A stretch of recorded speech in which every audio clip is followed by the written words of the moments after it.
Hello everyone. This video is going to be about uterine ablation.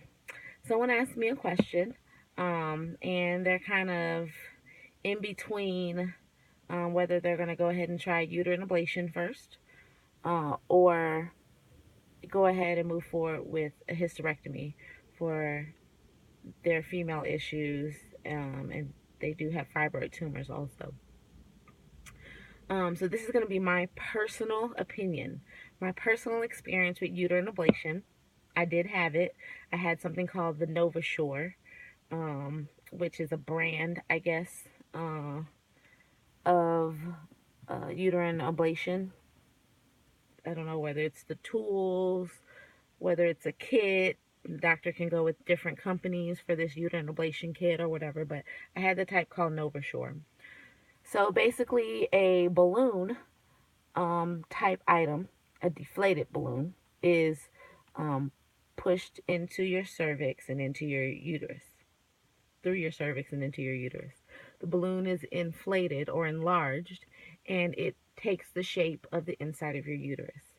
That balloon is then filled, in my case, with scalding hot water, and that actually burns, like third-degree burns on the inside of your uterus. So with those burns, it cauterizes, I guess, like all the blood vessels and stuff down there.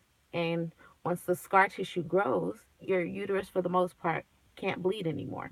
That's the point of it. Um, I'm not a fan. My personal experience with uterine ablation was awful. Um, the doctor went through the normal steps when I went to her of, let's try hormone therapy, pills. And I said, well, I've already done that. It doesn't work. She was like, well, I still like to try it. I don't want to be that person who tells somebody how to do their job because maybe she has a pill I haven't tried. So even though I was skeptical, I went ahead and took the pills. Made it worse. I bled more. Took me off the pills. So I came back to her, and I had probably been bleeding maybe at this point like 3 weeks straight, 4 weeks straight. And I said, look, I need a hysterectomy. I've been being talked to about this by different doctors since I was in my teen years. Nobody would give a teenager a hysterectomy unless it was like life or death, cancer, something like that. So they always said, you're probably going to end up having this, but nobody ever wanted to do it.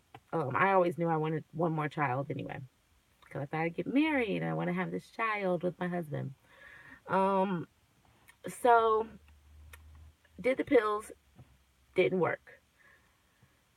I went back to her and I said, something has to be done. Have to have a hysterectomy. I'm sick. I don't feel well. I'm starting to be afraid that I'm going to die of bleeding to death.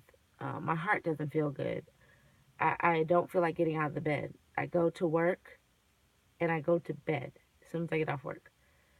I get up, I take a shower, I go to work, I go to bed.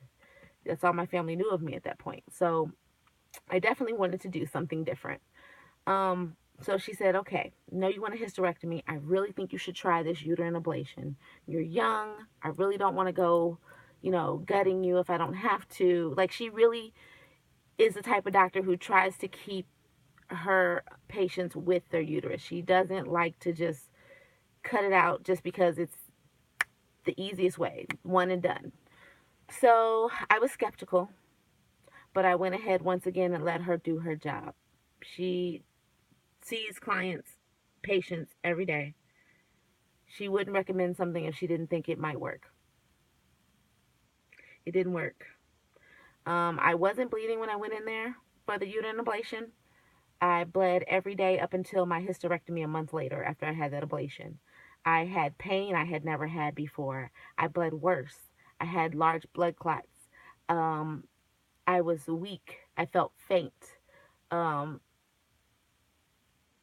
my body was just like hemorrhaging, which it always does, but there was more blood than anything else, I think, in, you know, my menstrual cycle. Or was that a menstrual cycle? Was that just my uterus bleeding? I don't know. However, I came back to her and I said, look, I've had a bladder infection ever since you guys have done this. I'm in so much pain. I am bleeding down my legs at work. Like, I actually had an incident where I was talking to a customer and I just felt my legs or my thighs getting warm on the inside. I mean, I know this is TMI, but this is the stuff that I was going through. So she said, well, at this point, we probably need to look at a hysterectomy. Okay. They said it probably wouldn't be able to be done. It was the end of the year. By this point, it was like end of October. And she was like, everyone's trying to get their surgeries done because of their deductible, blah, blah, blah. Hey, they called me back the same day and said, we can get you in November 17th. I said, book me. I will go and sleep in the surgical room to make sure no one takes it if I have to. Like, I need this out of here. I need my life back. Um, yeah, I bled for an entire, like, almost month. Up until I had the surgery. I was bleeding when I went into surgery to have my hysterectomy. If you look on the web at uterine ablation syndrome, you will find more written material about it. You will find one lady who has a really great video about it. I wish she would remake it and make it a little bit more clear or whatever, but still the information is amazing. I actually think the companies like NovaSure and any other companies that do the uterine ablation, I think that they are scrubbing the negative information from the net because you can't find any, hardly. And if you don't know to look for uterine ablation syndrome, you'll never find any of it. Like if you look up NovaSure bad experience or uterine ablation bad experience, you have a very difficult time finding the information. So I wanted to let you guys know I am not a fan of uterine ablation. I believe that if you have fibroid tumors, most likely uterine ablation can hold it off maybe for a year or two if it's successful, but you're still going to be in a state where you're going to need to get a hysterectomy eventually. Like that's how I feel. I'm in a group with a lot of other women. Other women even had issues where their vaginas were burned, their clitoris was burned. Like you talk about the what happens after hysterectomy, like with your sex life. What happens after your clitoris gets burned? Who recovers from that? So I'm not a fan. I feel like if you're in a situation where you're talking hysterectomy or uterine ablation, most likely you've already come to the point where you realize you're either done having kids or you're not going to have kids because uterine ablation, you can't have kids afterwards either. You can still get pregnant, but they have to terminate the baby if you get pregnant because there's not enough healthy endometrial lining for the placenta to attach to. So most likely you would end up miscarrying anyway. So that's another thing to think of.